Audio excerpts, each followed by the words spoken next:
말씀은 출애굽기 30장 11절부터 16절입니다.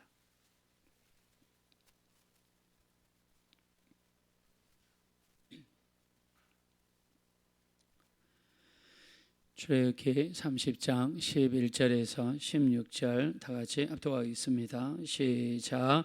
여호와께서 모세에게 말씀하여 이르시되 네가 이스라엘 자손의 수요를 조사할 때에 조사받은 각 사람은 그들을 계수할 때에 자기의 생명의 속전을 여호와께 드릴지니 이는 그들을 계수할 때에 그들 중에 질병이 없게 하려 함이라. 무릇 계수 중에 드는 자마다 성소의 세겔로 반 세겔을 낼지니 한 세겔은 20게라라. 그 반 세겔을 여호와께 드릴지며 계수 중에 드는 모든 자 곧 20살 이상 된 자가 여호와께 드리되 너희의 생명을 대속하기 위하여 여호와께 드릴 때에 부자라고 반 세겔에서 더 내지 말고 가난한 자라고 덜 내지 말지며 너는 이스라엘 자손에게서 취하여 해막 봉사에 쓰라.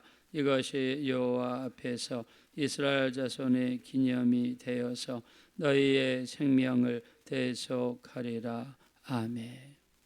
오늘은 생명의 속전에 대한 이야기입니다. 생명의 속전은 이스라엘 남자 중에서 성전에 들어갈 때에 내야 했던 성전세를 이야기합니다. 성전을 이용하고 성전에 들어갈 때 내야 했던 성전세. 자, 성전세는 20세 이상의 남자들만 냈습니다. 자, 당시에 인구 조사를 할 때에 기준이 20살입니다. 그리고 남자들이었습니다. 그래서 여자들과 20살 미만의 아이들은 이렇게 계수하지 않았습니다. 그래서 나중에 민수기가 나오는데 민수기에서 이렇게 이스라엘 백성들의 숫자를 계수를 하게 되죠. 그때 계수하는 사람들의 기준은 20살 이상이다. 그리고 남자들이었다.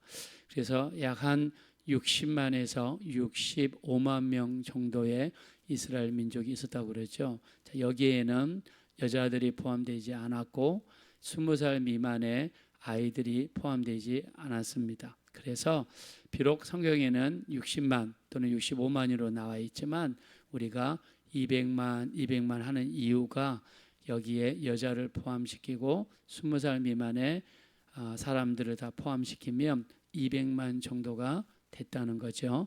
자, 이때 인구조사를 하는 목적은 정확하게 한 두 가지를 들 수 있습니다. 첫째, 전쟁이 일어났을 때 전쟁에 나갈 수 있는 사람들을 징병할 목적으로 인구조사를 했고, 두 번째는 세금을 거둬들이기 위한 목적이었습니다.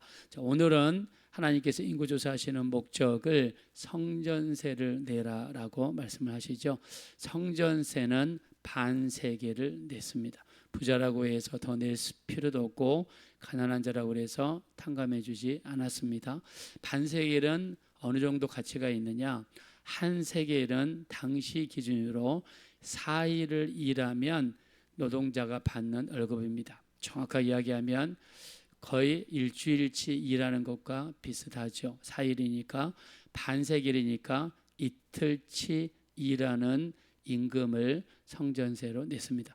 요즘으로 치면 하루 일당이 최소한 못해도 15만 원을 받는다고 합니다. 그러면 30만 원 정도 되는 그 정도 돈을 성전세로 냈다는 것입니다. 물론 이때는 절기를 기준으로 해서 내는 기한이 많습니다. 6월절이나 맥주절이나 아니면은 수장절이나 가을에 있는 수장절, 이렇게 또는 초막절이라고 이야기하기도 하죠. 자, 이때 기준으로 해서 성전세를 냈습니다. 자, 우리가 마태복음 17장 24절부터 27절에 보면 예수님이 가버나움이라는 동네에 들어가십니다. 자, 여러분이 신약성경을 읽을 때 몇 가지 포인트가 있어요. 북쪽 이스라엘에는 갈릴리의 나사렛 동네가 있고 가버나움이 있고 가나가 있습니다. 가나는 예수님이 호인잔치에 참여했던 장소고 나사렛은 태어나셔서 자라셨던 동네고 북쪽에 동쪽으로 가면 가버나움이 있는데 갈릴리 호수 제일 꼭대기에 있는 동네입니다. 거기는 사통팔달입니다. 큰 길이 동서남북으로 교차를 해요. 그래서 로마의 큰 군 기지가 있던 곳이고 그 다음에 세무서가 있던 곳입니다. 그래서 세무서는 통행하는 사람들에게 세금을 걷는 곳이겠죠. 그게 가버나움 동네입니다. 예수님이 여기를 가버나움을 들어가셨는데 성전세를 걷는 사람이 베드로에게 이야기하죠. 너와 너의 선생은 성전세를 내지 아니하느냐 그랬습니다. 자, 예수님은 12제자가 있죠. 근데 왜 베드로하고 예수님을 향해서 성전세를 내라고 했느냐? 여기에 대한 여러 가지 추측이 있는데 합리적인 추측이 아마 그때 당시에 20살을 넘는 제자가 베드로밖에 없었을 것이다 라고 추측을 합니다. 그래서 베드로와 예수님께 성전세를 내라고 이야기를 했습니다.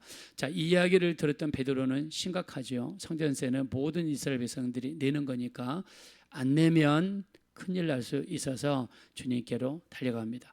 자, 주님께 이 일을 자초지종을 이야기하죠. 주님께서 저들로 하여금 오해케 하지 않기 위하여, 우리가 전에 개역 한글에는 오해케 하지 않기 위하여 성전세를 내라는 겁니다.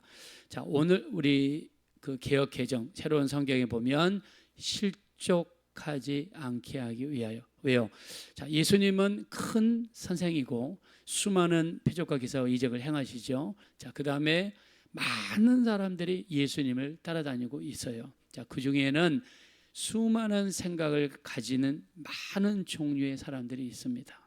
예수님이 성전세를 안 낸다고 할 때 예수님을 열심히 따라다니다가 아니 예수님이 성전세도 안 낸다고 너무하는 거 아니야? 혹시나 시험 들어서 예수님을 떠나는 사람도 있을 수 있습니다. 예수님의 모든 일을 이해하는 사람도 있었을 것입니다. 우리는 아마 예수님이 어떤 일을 하셨든지 이해하는 쪽에 속할 것입니다. 자, 근데 오해할 사람들도 있다는 거죠.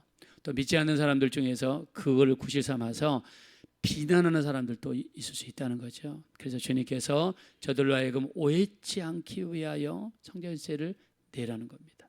예수님의 기준이 오해치 않기 위해서. 그래서 우리가 세상에 나가서 살 때 우리 기준도 마찬가지입니다. 여러분이 말하는 기준이나 행동하는 기준이나 내 말과 내 행동이 혹시나 교회에 대한 안 좋은 이미지를 주거나 아니면 오해할 만한 일이 있다 그러면 빨리 해결할 필요가 있어요. 그런 의미에서 교회에 있는 목회자들이 세금을 내는 것은 우리가 앞장서야 됩니다. 이것 때문에 한동안 갑론을박이 있었어요.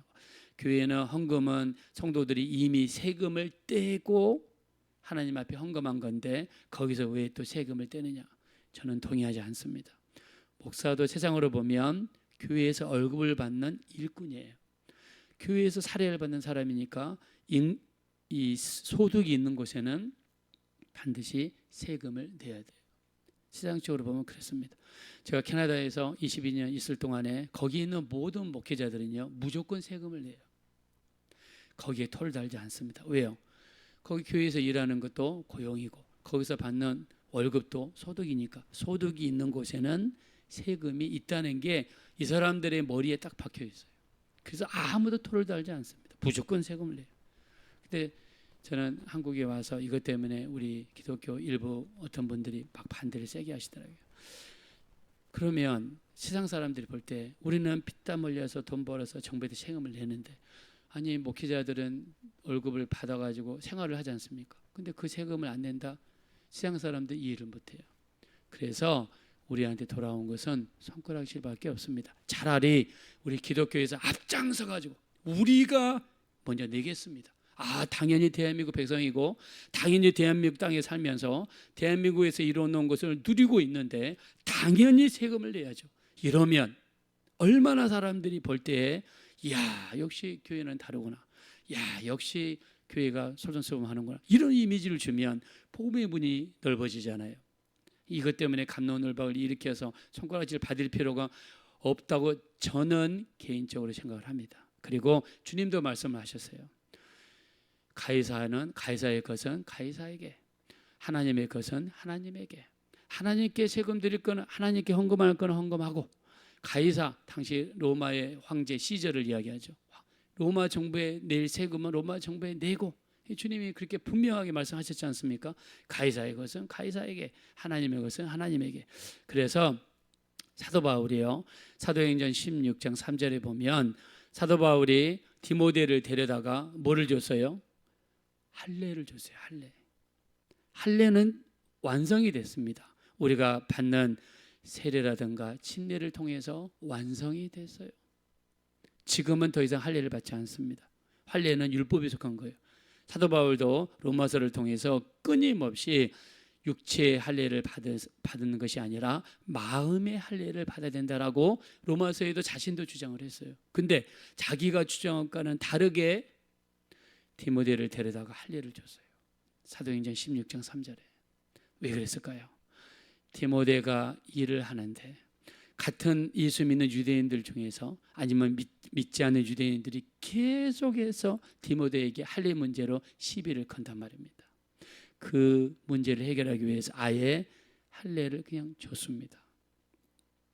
또 사도 바울은요, 고린도전서 8장 13절에 음식 때문에 형제들이 실족한다면 나는 내 평생에 뭘 먹지 않으리라 그랬습니까? 일평생에 고기를 먹지 않으리라. 내가 고기 먹는 것 때문에, 아니 우리 일반 성도들은 이렇게 돈도 없어가지고 고기도 못 먹는데, 아니 저 목사님은 맨날 그냥 고기나 먹고 있네. 그러면 시험 들 수 있죠. 그러면 이런 거와 똑같은 겁니다. 성도들이 시험에 들지 않게 하기 위해서 평생에 고기를 먹지 않겠다. 또 그때 당시에 고기가 제사 음식을 드리는 경우가 많기 때문에 제사 음식을 먹지 말라고 외쳤던 바울이 자기가 앞장서서 그 음식을 먹음으로 말미암아 사람들을 시족하기 있기 때문에 사도 바울은 고기를 먹지 않겠다. 그 기준이 뭐냐? 오해치 않게 하기 위하여, 실족하게 하지 않기 위해서. 그래서 저는 이렇게 생각합니다. 우리 요즘에 목회자들도 우리가 물론 자유죠. 만약에 큰 교회 목사님이면 월급도 많이 받을 수 있습니다. 그리고 돈이 많이 있으면 마음껏 할 수 있겠죠. 예를 들면 고급차도 살 수도 있고 좋은 집에 살 수도 있겠죠. 근데 그게 성도들에게 오해를 일으키거나 실족하게 한다 그러면 저는 자제해야 된다고 생각합니다. 아무리 가지고 있는 것이 있어도. 그래서 우리 하나님의 지성소는, 자, 성막은 평수가 378평이에요. 길이가 50m, 폭이 25m. 곱해서 평수로 계산하면 378평입니다. 여기서 하나님이 거하시는 장소가 지성소예요. 지성소는 6평입니다. 378평 이 넓은 성막에서 하나님이 쓰시는 장소는 6평이에요. 우리 예수님은 여우도 굴이 있고 새도 둥지가 있으나 예수님은 머리 둘 곳이 없으셨어요. 그래서 우리 주님은 이 땅에서 정말 겸손한 그런 모습으로 사셨잖아요. 그래서 우리가 우리 행동, 우리의 삶의 기준이 다른 사람들에게 오해를 일으키거나 또 실족해 할 만한 그런 일이 있다 그러면 자제할 필요가 있다. 그래서 예수님께서 저들을 오해케 하지 않기 위하여 가서 갈릴리 호수에 가서 낚시를 던져라. 그리고 첫 번째 오르는 물고기의 입을 열어봐라. 그러면 한 세겔이 있을 것이다. 그거를 갖다 줘서 너와 나를 위해서 성전세를 내라라고 말씀하셨습니다. 자, 이것 때문에 예수를 우리 믿는 사람들, 핍박하는 사람 이렇게 이야기합니다. 아니, 물고기를 잡았는데 어떻게 그 입에서 동정이 나옵니까? 이게 말이 됩니까? 이렇게 막 비난하는 사람들이 있어요. 근데요, 갈릴리 호수 밑에는 가장 많은 물고기가 종류가 틸라피아라고 하는 물고기가 있습니다. 이 물고기는 일명 베드로 물고기라고 불립니다. 틸라피아라는 이 물고기는요, 새끼를 암컷 수컷이 서로 교배를 해서 이제 알을 낳죠. 근데 알을 낳으면 이 암컷은 그 알을 입에다가 물고 다닙니다. 부화를 시키기 위해서 입에다가 물고 다녀요. 그래서 오랫동안 물고 다니다가 새끼가 부화해서 생기면은 어느 정도 장성할 때까지 입에다가 물고 다니면서 새끼를 보호합니다. 그리고 더 이상 커가지고 입에 가두지 못할 때가 되면 이 틸라피아 물고기는요 방사를 합니다. 근데 방사를 하고 나면 엄마가 그 새끼를 입에 담고 있다가 새끼들이 떠난 다음에 너무 허전하단 말입니다. 그 다음에 큰 새끼들이 또 가끔씩 자기 입속으로 들어오려고 한단 말입니다. 그거를 방지하기 위해서 갈릴리 호수 바닥에 있는 작은 돌을 물거나 호수 바닥에 떨어진 동전을 물고 다니는 경우가 종종 있다고 합니다. 그래서 이 틸라피아 물고기는 원래 입에다가 뭐를 담고 사는 물고기예요. 작은 돌이나 동전이나 물고 다니는 물고기예요. 그래서 이 물고기가 바닥에 떨어진 동전도 있을 거 아닙니까? 그 갈릴리 호수 근처로 수많은 이 사람들이 살고 있고, 그 다음에 또 많은 물이 밖에서 흘러 돌아가지고 갈릴리 호수에 모이니까 흘러 돌아가지고 동전이 있을 수도 있고, 많은 어부들이 떨어뜨린 동전이 있을 수도 있지 않겠습니까? 가능성은 충분히 있습니다.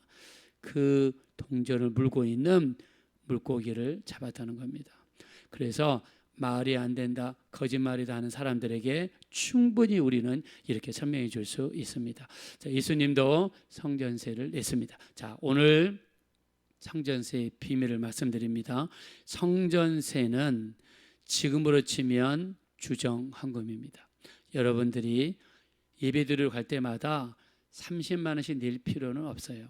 성전세는 내가 예배드리러 갈 때마다 내 형편에 맞게 1,000원이든 5,000원이든 10,000원이든 아니면 형편이 되시면 그 이상이든 매주마다 하나님 앞에 주일날 예배드리러 갈 때 하나님께 정한 액수를 내는 주정헌금. 주정헌금은 거의 모든 교회가 냅니다. 주정헌금. 내가 연초에 딱 내가 매 주일마다 이만큼을 내겠다 작정하고 하나님께 내는 건데, 성전세에 두 가지 하나님의 약속이 있습니다. 첫째는 질병을 하나님이 막아주시겠다. 두 번째는 생명을 보호해 주겠다는 겁니다. 자, 우리 본 말씀으로 돌아가셔서 12절입니다. 다 같이 읽겠습니다. 시작. 내가 이스라엘 자손의 수요를 조사할 때 조사받은 각 사람은 그들을 계수할 때에 자기의 생명의 속전을 여호와께 드릴지니 이는 그들을 계수할 때에 그들 중에 질병이 없게 하려 함이라. 첫 번째는 질병이 없게 해 주시겠다. 자, 믿음이 되시면 다 같이 아멘 하겠습니다. 두 번째 15절입니다. 시작. 너희의 생명을 대속하기 위하여 여호와께 드릴 때에 부자라고 반세겔에서 더 내지 말고 가난한 자라고 덜 내지 말지며. 두 번째는 생명을 대속한다. 즉 너희 생명을 지켜주겠다. 어떤 일이 생겼을 때 죽을 수밖에 없는 상황인데 그때 생명을 지켜주시겠다라고 하는 게 생명의 속전입니다. 인천 중앙장로교회 담임 목사님이셨던 나겸일 목사님이 옛날에 그 통금이 있을 때 친구들이랑 같이 택시를 타고 갔답니다. 근데 택시기사가 통금 전에 도착하기 위해서 총알 택시로 택시를 몰았대요. 근데 빗길에 미끄러져 가지고 전속력으로 달리던 택시가 앞에 있는 전봇대를 박았어요. 차가 완전히 망가졌습니다. 거기 있는 친구들은요, 어떤 친구는 한 명은 죽었고요, 한 명은 크게 다쳤습니다. 근데 나경열 목사님을 보니까 몸에 하나도 다친 데가 없어요. 예, 이런 것이 생명의 속전입니다.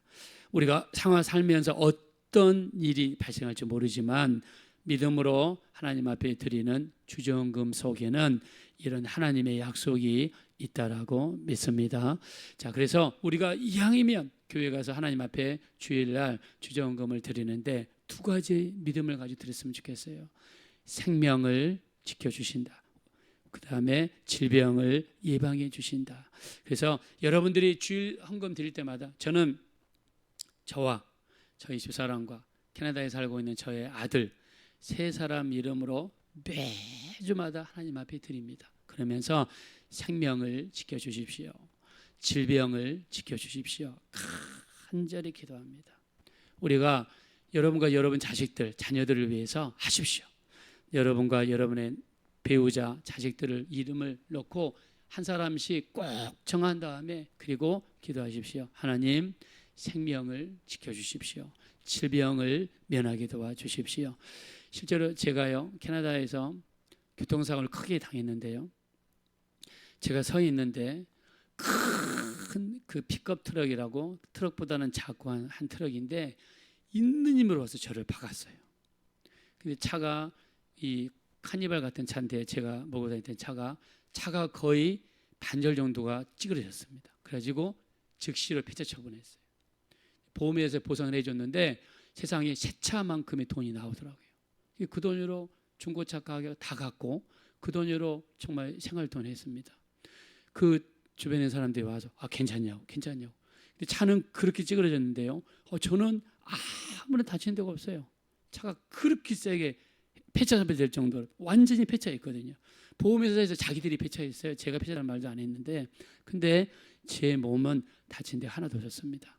저는 이것들이 이 성전세, 생명의 속전, 하나님 앞에 매 주일마다 드리는 생명의 속전이라고 믿습니다. 그래서 믿음으로 드리자. 우리가 믿음으로. 자, 이것이 오해하지 말았으면 좋겠습니다. 헌금을 많이 하라? 아닙니다. 형편에 맞게 매주마다 1,000원도 괜찮아요. 5,000원도 괜찮아요. 여러분 자신을 위해서 매 주일날 예배 드리러 갈 때 성전세를 내는 믿음으로 주정헌금을 드리는 겁니다. 생명을 지켜주세요. 질병을 면하게 도와주십시오. 매주마다 온전한 믿음으로 드리셔서 이 성전세의 축복, 여러분의 질병을 제하시고 그 다음에 생명을 보호하시는 이 역사가 여러분 삶 가운데 충만하게 나타나게 되시기를 예수 이름으로 축원드립니다. 이 시간 기도하실 때 정말 우리 일평생 믿음으로 드리기 원합니다. 하나님께 나아갈 때 우리 하나님 앞에 믿음으로 성전세를 드리는 심정으로 주정금을 드리기 원합니다. 우리 질병을 면하게 하여 주시고 우리 생명을 지켜 주십시오. 나와 우리 배우자와 그리고 우리 자녀들 하나님 지켜주시고 보호하여 주시옵소서. 우리 합심으로 간절히 기도하겠습니다. 보라시고 자비로우신 하나님, 진심으로 감사합니다. 우리 하나님 불쌍히 여기시고 긍휼히 여겨주시고 우리 하나님 인도하여 주시옵소서. 우리 하나님 부모로서 우리가 우리 자녀들을 위해서 또한 믿음으로 기도하며 온전한 주정금을 드리기 원합니다. 우리 하나님께서 역사하시고 도와주사 우리 하나님 참으로 질병을 면하게 하여 주시고 또 생명을 또 지켜주시는 이러한 역사들이 일어날 수 있도록 우리 하나님 인도하여 주시옵소서. 성령으로 도와주시고 성령으로 붙들어 주시고 우리 하나님 인도해 주시고 우리 하나님 역사해 주십시오. 우리 하나님 우리가 매주마다 하나님 앞에 나아갈 때 온전하게 드리기 원합니다. 우리 하나님 정말 주정헌금을 믿음으로 드리기 원합니다. 지금까지 형식적으로 했을지라도 이제부터는 정말 믿음을 다해서 하나님 앞에 드리기 원합니다. 우리의 생명을 지켜주십시오. 우리 자녀의 생명을 지켜주십시오. 우리 배우자의 생명을 지켜주십시오. 또 우리 질병을 면하게 도와주십시오. 질병을 온전히 면할 수 있도록 우리 하나님 능히 인도해 주시고 우리 하나님 능히 붙들어 주시기를 우리 하나님 간절히 다 원합니다. 우리 하나님 성령으로 역사하시고